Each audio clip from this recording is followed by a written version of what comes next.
বাউল সাহেব, কি সাহেব, এরা দীর্ঘ যুগ যুগান্তর চলতেছে চলতেছে চলতেছে, কিন্তু সীমা লঙ্ঘন করার পরে আমার আল্লাহ ধরে বসছেন। কি আল্লাহ ধরায় দিছেন, সীমা লঙ্ঘন করলেই ধরা পড়ে যাবে, আল্লাহ ধরায় দিবেন। তা আমিও যদি করি আল্লাহ আমাকে ধরায় দিবেন, সব সহ্য করা যাবে। আমার আল্লাহ, আমার রসুল, আমার কোরআন, আমার ইসলামের বিরুদ্ধে কথা বললে তা বরদাস্ত করা হবে না।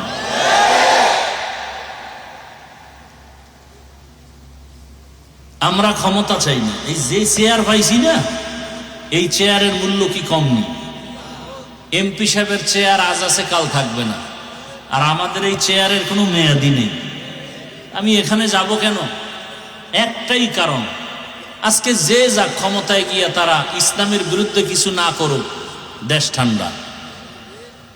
কারণ এই বাংলাদেশের মধ্যে কোনদিন কেউ ইসলামের বিরুদ্ধে স্বপ্ন দেখলে তা পূরণ হবে না। আমি যুবকদেরকে আর একটা ওয়াদা করায় যাই, বাবার সাথে সন্তানদের মাঝে মাঝে তর্ক হয় না, হয় না মানে কি বাবারে কেউ গালি দিবে আর মেনে নিবে? হ্যাঁ, বাবার সাথে তর্ক হয়েছে ঠিক আছে, কিন্তু আমার বাবার বিরুদ্ধে যদি কেউ কথা বলে কলার ধরে ফেলবো না? ঠিক আপনি ভাই, অনেকে এখানে আসি, আমরা সারা দেশেই অনেকে নামাজ ঠিক মতো পড়ি না, রোজা ঠিক মতো রাখি না, দাড়ি ঠিক মতো রাখি, কিন্তু আল্লাহ মানিত, ইসলাম মানিত। তার একটা অনুরোধ, যুবকরা ওয়াদা করো যে ইসলামকে খাটো করার সুযোগ দিবা না। কেউ যদি তোমার সামনে বলে ইসলামে এই সমস্যা সেই সমস্যা, আস্তে কলারটা ধরবা, ধরবা, এই বেঈমানের বাচ্চা, আমি দাড়ি রাখি না, নামাজ পড়ি না, ঠিক আছে, কিন্তু আমার ইসলামের অপমান করবি, চামড়া তুলে ফেলা হবে। পারবা যুবক বাবারা? তুমি নামাজ পড়ো না, তোমাকে পায়ে ধরে বুঝাবো। রোজা রাখো না, পায়ে হাত রেখে বুঝাবো। তুমি পর্দা করো না, বুঝাবো। কিন্তু ইসলামের বদনাম তোমার সামনে কেউ করবে, এটা সহ্য করা যাবে না, এই সুযোগ দেওয়া যাবে না।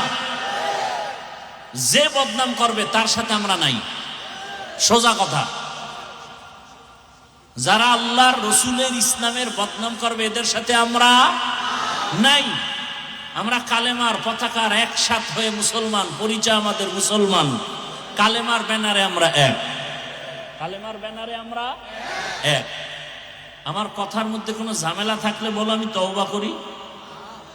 আমার আল্লাহর কোরআনে রাষ্ট্রের ব্যাপারে কোনো কিছু নাই, তাহলে কেন আপনি আমার আল্লাহর কোরআনটা রাষ্ট্রের ব্যাপারে আলাদা রাখবেন, ইসলামটাকে আলাদা রাখবেন, নতুন আইন করবেন কেন?